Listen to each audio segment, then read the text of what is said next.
Hey folks, here's beginner baritone ukulele lesson number 2. Okay, so last time we talked about tuning if you didn't have a tuner.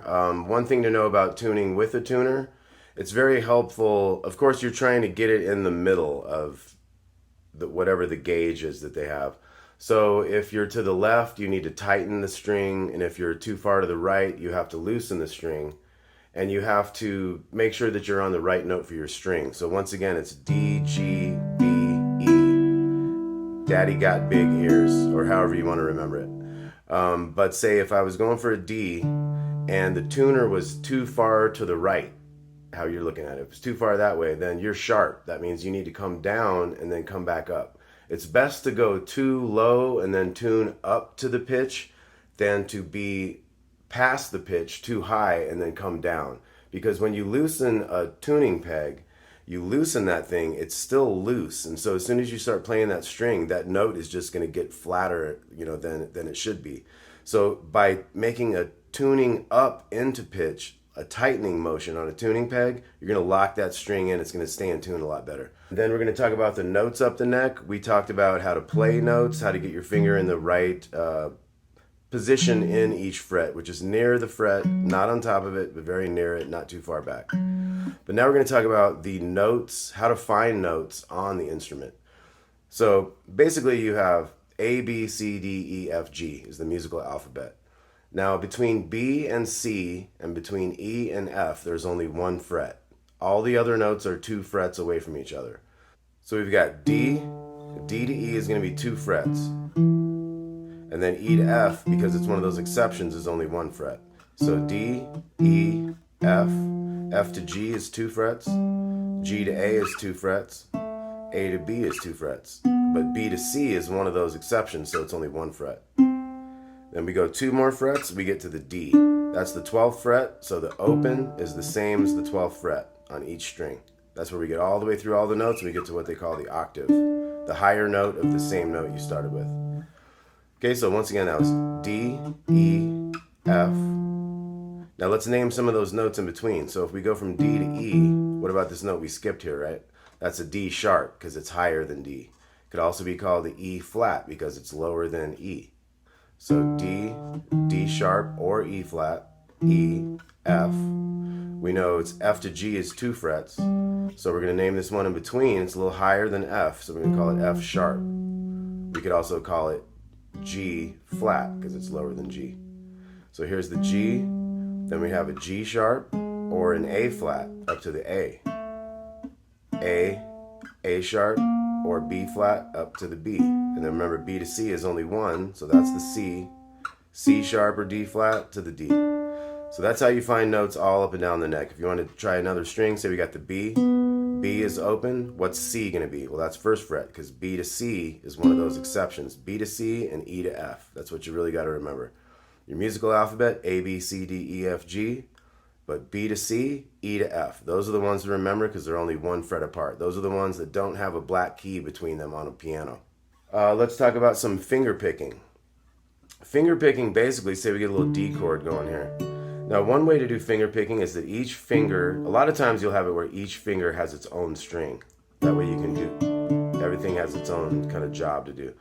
But sometimes you might just practice something like using each finger one at a time, go up and down. And plenty of songs have that same sound. Let's say I'll go to an E major here. So with all your different chords, it's really good to practice that kind of finger picking. Just one at a time, trying to get it real smooth and even. Maybe just use 2 chords like that. Then there's other fancier picking where you might start, this happens in a lot of songs, this is like a Travis picking thing, where you'd use the big one and the little one. See, I've got this 3rd finger down here on the smallest string because each one has its own, right? So I got thumbs on the big one, 1st fingers on the 3rd string.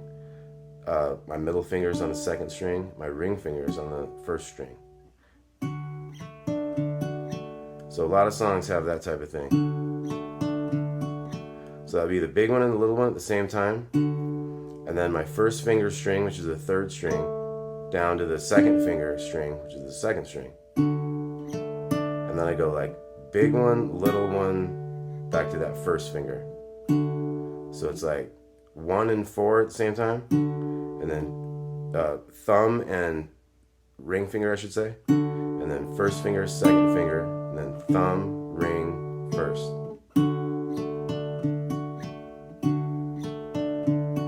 This would be like a Pink Floyd Brain Damage kind of example.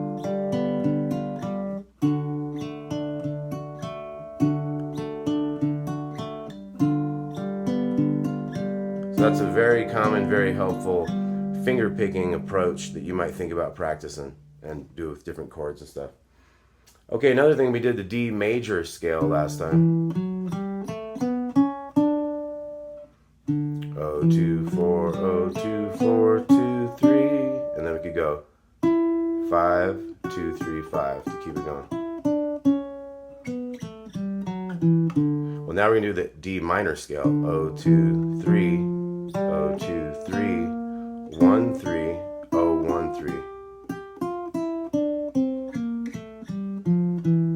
So what are those notes there? We got D, E, F,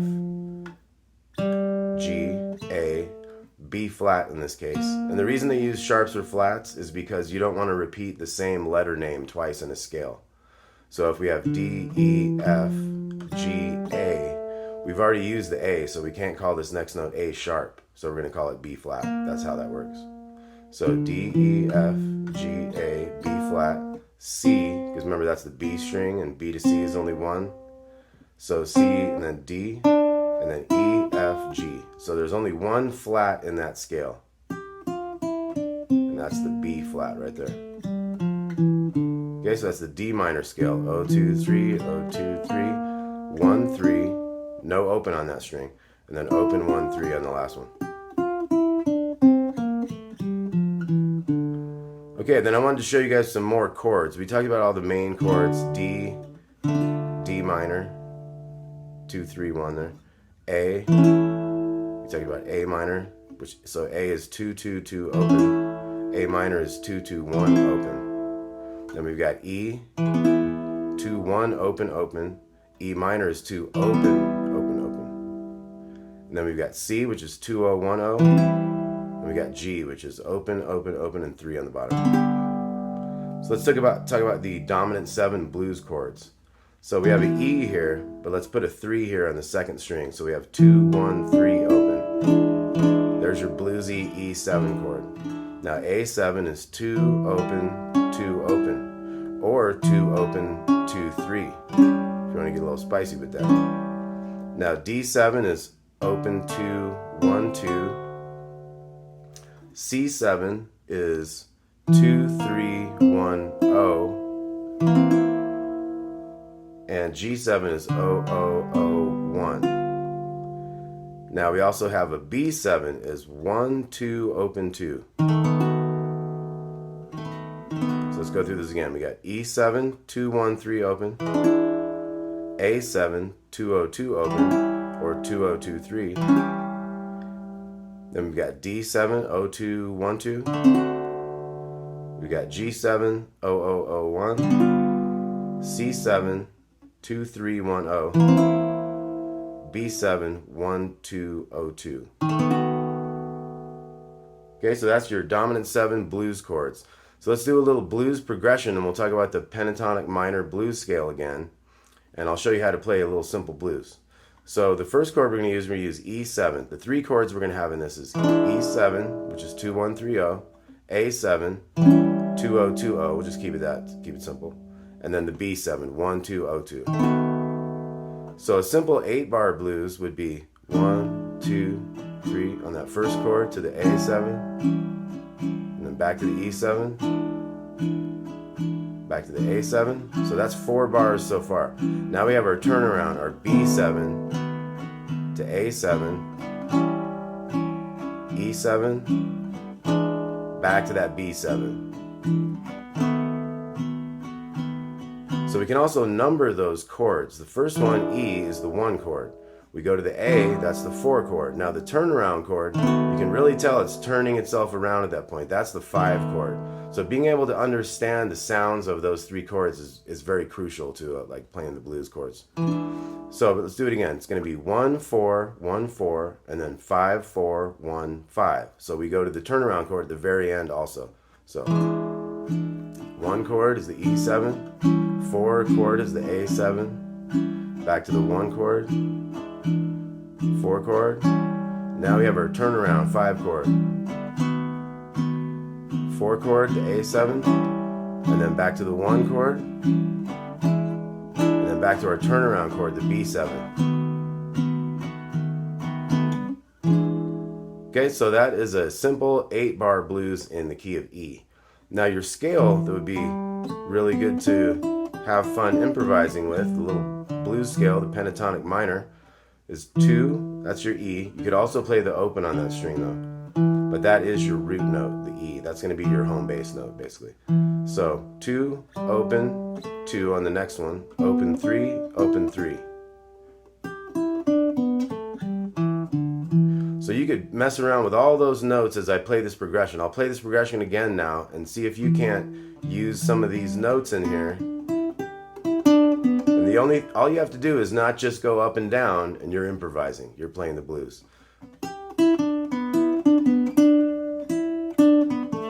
Think about a little vibrato. Think about, there's little things like we can slide up into that 4th fret. That's a good blues kind of a phrase.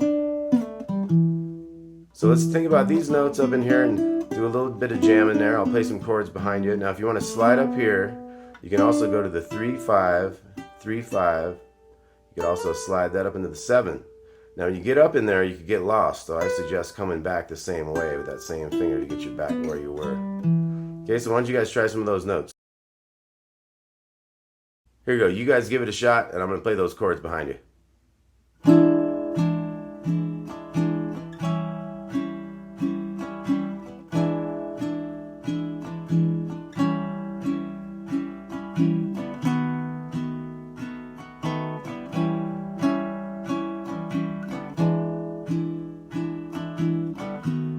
Let's try it again.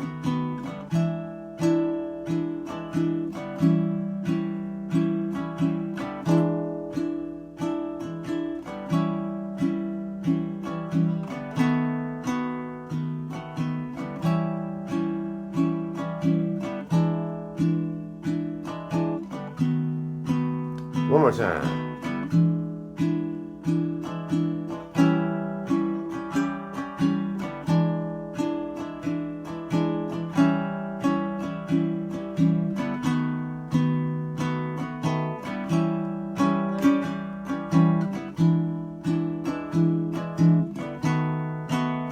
And then we'll end on that 1st chord. Alright, so pentatonic minor scale. You can slide it up here. We could also add a couple fun notes. The flat 5th, they call it. That note there, get real bluesy.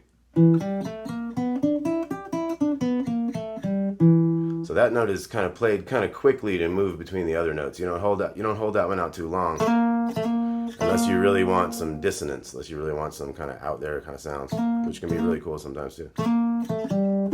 So once again, now if we want to move this up with that note, we could also come up here. Do that 6 in there. 7 6 5 3 5 3 4 3 2 open 2 open 2. Okay, so that's a bit of how to play the blues. Now let's talk about some other chords. So let's take a look at this D here.